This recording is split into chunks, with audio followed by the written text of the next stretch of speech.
எண்ணூர் தொழிற்சாலையிலிருந்து சுமார் 2 ton ammonia வாயு கசிந்துள்ளதாக தகவல் வெளியாகியுள்ளது. கூடுதல் தகவல்களை செய்தியாளர் சதீஷ்மணி வழங்க கேட்கலாம். சதீஷ்மணி வணக்கம். தற்பொழுது இந்த 2 டன் அமோனியா வாயு கசிவை தொடர்ந்து என்ன காரணம் என்பதும் தெரிய வந்திருக்கின்றவா? என்ன தகவல் சதீஷ்மணி? சென்னையில் நேற்று இரவு எண்ணூரை அடுத்துள்ள அமோனியா தொழிற்சாலையிலிருந்து அந்த வாயு கசிவு ஏற்பட்ட விவகாரம் நேற்று இரவு அந்த பகுதி மக்களை ஒரு பரபரப்பு ஏற்பட்டது. கிட்டத்தட்ட இந்த வாயு கசிவினால 30க்கும் மேற்பட்டவர் மருத்துவமனையில் அனுமதிக்கப்பட்டிருக்காங்க. மற்றும் அந்த பகுதியை சுற்றியுள்ள ஏராளமானது கண் எரிச்சல், தோல் அரிப்பு உள்ளிட்ட அந்த பாதிப்புகளும் ஏற்பட்டிருக்கின்றன. இது தொடர்பாக ஏற்கனவே அந்த சம்பந்தப்பட்ட மேரிடைம் ஆபீசர்ஸ், அதே போல டிசிஐஎஸ் ஆபீசர்ஸ் உள்ளிட்டவரும், அதே போல மாசு கட்டுப்பாட்டு வாரிய அதிகாரிகள் தான் ஆய்வு பண்ணியிருக்காங்க. முதற்கட்ட அந்த விசாரணையில கிட்டத்தட்ட 2 டன் அமோனியா கசிவு வெளியாயிருப்பதாக தகவல் கூறப்படுகிறது. இது எதனால இப்படி கசிவு ஏற்பட்டது அப்படின்னா டீப் ப்ராசஸிங் சொல்றாங்க. அதாவது இந்த தொழிற்சாலைக்கு கப்பல்ல இருந்து எண்ணூர் துறைமுகம் வழியா கப்பல்ல இருந்து பைப் லைன் வழியா கிட்டத்தட்ட ஒரு 8 டன் அமோனியா நாளைக்கு ஏற்றப்பட இருக்கிறது. அதனை முன்னிட்டு இந்த பைப்புகளை குளிர்விக்கும் பணி நடைபெறுகிறது.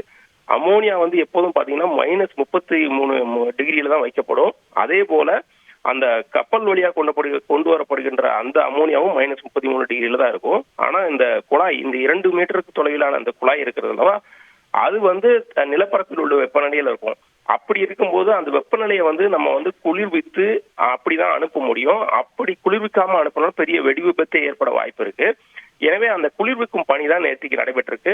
நேற்றுக்கு காலை முதல் இந்த 2 கிலோமீட்டர் தொலைவிலான அந்த குழாயில அமோனியாவை வேப்பரா முதல்ல செலுத்தி அதுக்கப்புறம் அந்த லிக்விடா செலுத்துவாங்க. இந்த பணி நடந்துட்டு இருக்கும் போதுதான் நேற்று காலையில இருந்து தொடங்கின பணியானது இரவு சரியாக ஒரு 11:45 மணி 11 மணிக்கு இந்த கசிவு ஏற்பட்டிருக்கிறது. இந்த கசிவின் காரணமாக உடனடியாக சம்பந்தப்பட்ட துறை அதிகாரிகள் தெரிவிக்கப்பட்டிருக்கிறது. உடனே இதை தொடர்ந்து அந்த பகுதியில் உள்ள மக்கள் எல்லாம் நள்ளிரவு நேரத்தில் அங்கிருந்து சென்றது நேற்று நம் காட்சியில பார்த்தோம். அது ஒரு பெரும் ஒரு பரபரப்பை ஏற்படுத்தியது. இதனை தொடர்ந்து மாசு கட்டுப்பாட்டு வாரிய அதிகாரிகள், அதே போல மேரிடைம் அபிஷியல்ஸ், அப்புறம் தொழிலக சுகாதாரத்துறை அந்த அதிகாரிகள் உள்ளிட்டோர் அந்த பணியில ஈடுபட்டிருந்தாங்க. அதை சரி செய்யும் பணியில் ஈடுபட்டிருந்தாங்க. முதற்கட்ட தகவல்ல கிட்டத்தட்ட 2 டன் அமோனியா வரைக்கும் இந்த கசிவு ஏற்பட்டிருக்கலாம் அப்படின்னு கூறப்படுது. என்றாலும் இது குறித்து தீவிர விசாரணை நடந்து வருவதாகவும், முழுமையான விசாரணை நடந்த பின்னரே முழுமையான வாயு கசிவு எவ்வளவு ஏற்பட்டது என்ற விவரங்கள் தெரிய வரும் என கூறப்படுகிறது.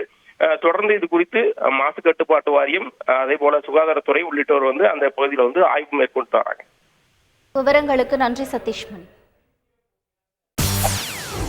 செய்திகளை உடனுக்குடன் தெரிந்து கொள்ள உடனே சப்ஸ்கிரைப் பண்ணுங்க.